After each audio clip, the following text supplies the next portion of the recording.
There's a Japanese proverb that says, the secret to success in life is simple. Fall down 7 times, get up 8. Seems like good advice for us today.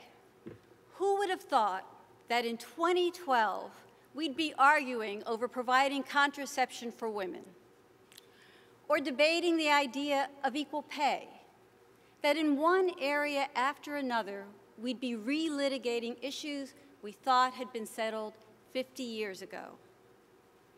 And yet, here we are. Fall down 7 times, get up 8. And as I look out at you, I see so many of you who are ready to stand up for women and families. And standing up for women and families is what the National Partnership does every day. It's what your support enables us to do. And together, we make a difference. The Supreme Court will soon have its say, but today, we say healthcare reform was the right decision for America, especially for America's women.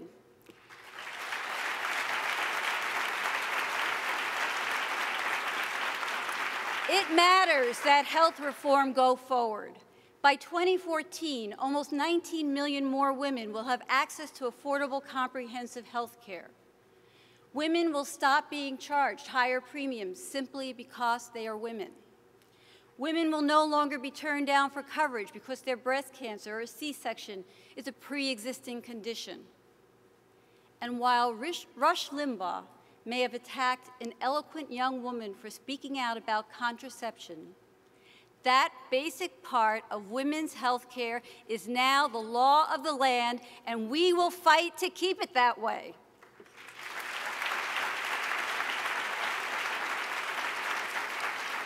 Women also know all too well how frustrating and dangerous it is when doctors don't talk to each other or have the right information. As the caregivers for our families, we bear the brunt of our uncoordinated healthcare system. The promise of healthcare reform is the promise that those days are coming to an end. It is a promise that we will stand up for no matter what the Supreme Court decides. We must also stand up for the same kind of progress in our workplaces. The Family and Medical Leave Act has now been used more than 100 million times. But 20 years later, half the workforce still isn't eligible, and millions can't afford to take the unpaid leave it provides.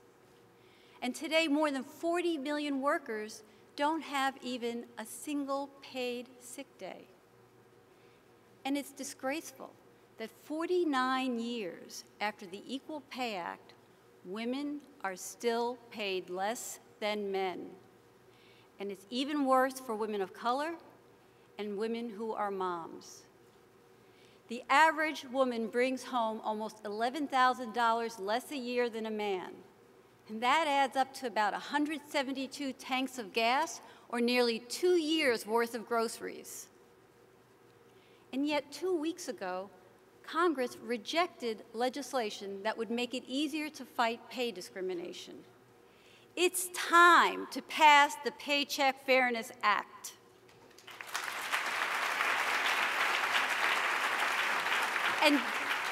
And did you know that pregnancy discrimination claims in this country are going up, not down? It's time to pass the Pregnant Workers Fairness Act.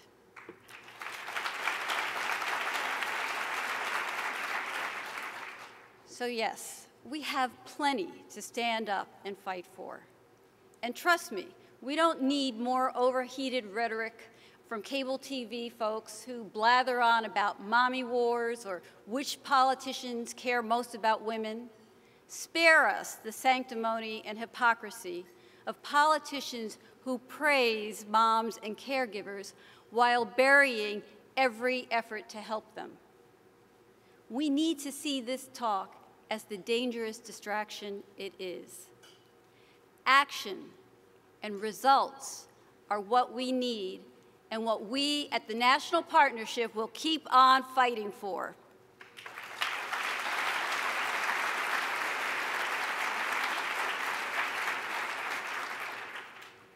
Today, I am deeply honored to introduce a special guest for whom advancing the cause of women and families has been the work of her life. From her early days with the Children's Defense Fund to her valiant work on health care and her success in creating the Children's Health Insurance Program. From her powerful advocacy for women and children around the world to those 18 million cracks her historic campaign put in the glass ceiling,